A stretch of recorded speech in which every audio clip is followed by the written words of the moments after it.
Assalamualaikum warahmatullahi wabarakatuh. Berikut adalah video dari kelompok 3 yang menjelaskan tentang struktur fisik dan batin puisi untuk memenuhi tugas teori sastra yang diampu oleh Ibu Muyasaroh SSMPD. Berikut ini anggota kelompok 3: Wilda Eka Berliana, Fadilatus Sa'diyah, Anita Rahayu, Dahliatul Hilmiyah. Pembahasan yang pertama yaitu struktur fisik puisi. Menurut Rahman Joko Pradopo, struktur fisik puisi meliputi yang pertama diksi, yang kedua pencitraan, yang ketiga kata konkret, yang keempat majas, dan yang kelima bunyi yang menghasilkan rima dan ritma.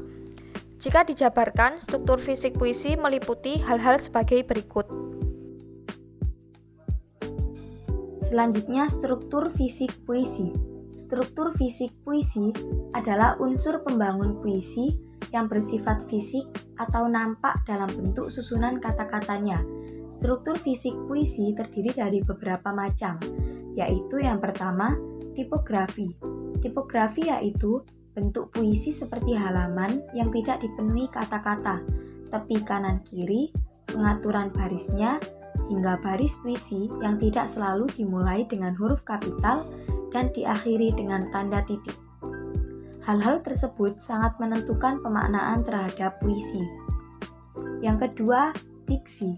Diksi yaitu pemilihan kata-kata yang dilakukan oleh penyair dalam puisinya, karena puisi adalah bentuk karya sastra yang sedikit kata-kata namun dapat mengungkapkan banyak hal. Maka kata-katanya harus dipilih secermat mungkin. Pemilihan kata-kata dalam puisi erat kaitannya dengan makna, keselarasan bunyi, dan urutan kata. Yang ketiga, imaji. Imaji yaitu kata atau susunan kata-kata yang dapat mengungkapkan pengalaman indrawi, seperti penglihatan, pendengaran, dan perasaan. Imaji dapat dibagi menjadi 3, yaitu imaji suara, imaji penglihatan, dan imaji raba atau sentuh. Imaji dapat mengakibatkan pembaca seakan-akan melihat, mendengar, dan merasakan seperti apa yang dialami penyair. Yang keempat adalah kata konkret, yaitu kata yang dapat ditangkap dengan indera yang memungkinkan munculnya imaji. Kata-kata ini berhubungan dengan kiasan atau lambang. Misal, kata konkret salju melambangkan kebekuan cinta, kehampaan hidup, dan lain-lain. Sedangkan kata konkret rawa-rawa dapat melambangkan tempat kotor, tempat hidup, bumi, kehidupan, dan lain-lain. Yang kelima adalah figuratif, yaitu bahasa berkias yang dapat menghidupkan atau meningkatkan efek dan menimbulkan konotasi tertentu. Bahasa figuratif menyebabkan puisi menjadi prismatis, artinya memancarkan banyak makna atau kaya akan makna.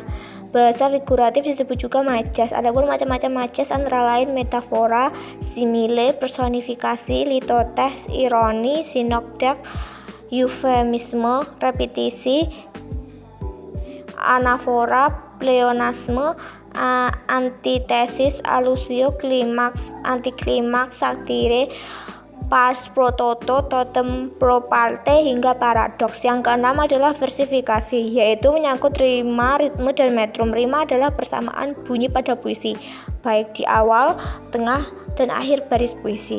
Rima mencakup 1. Onomatope, tiruan terhadap bunyi.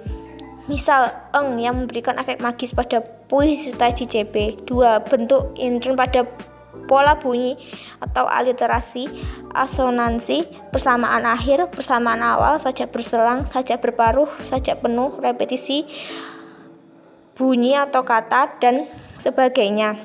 Dan yang ketiga, pengulangan kata atau ungkapan. Ritma adalah tinggi rendah, panjang pendek, keras lemahnya bunyi. Ritma sangat menonjol dalam pembacaan puisi. Struktur batin puisi. Yang pertama yaitu tema. Tema menggambarkan bahwa titik tekan puisi tersebut pada ungkapan jiwa atau segenap perasaannya. Seperti pada puisi Tuhan Aku Cinta Padamu yang bertemakan mengungkapkan tentang ketuhanan. Yang kedua, nada. Nada mengindikasikan pada sikap penyair terhadap pokok persoalan atau sikap penyair terhadap pembaca, sedangkan suasana mengacu pada keadaan perasaan pembaca sebagai akibat pembacaan puisi. Yang ketiga, perasaan. Perasaan adalah sesuatu yang ingin ditekankan, seperti pada puisi Tuhan Aku Cinta Padamu. Perasaan merasa bersalah atau dosa yang diperbuat selama hidup begitu terasa. Yang terakhir adalah amanat. Amanat dalam puisi ini bertujuan memiliki peranan penting menyampaikan pesan-pesan itu secara tersirat atau tidak langsung kepada pembaca bagaimana sikap dan perilaku yang seharusnya dilakukan, menyampaikan amanat dan pesan moral kepada masyarakat atau pembaca. Itulah pembahasan dari kelompok kami. Semoga bermanfaat. Kurang lebihnya kami mohon maaf. Sekian. Wassalamualaikum warahmatullahi wabarakatuh.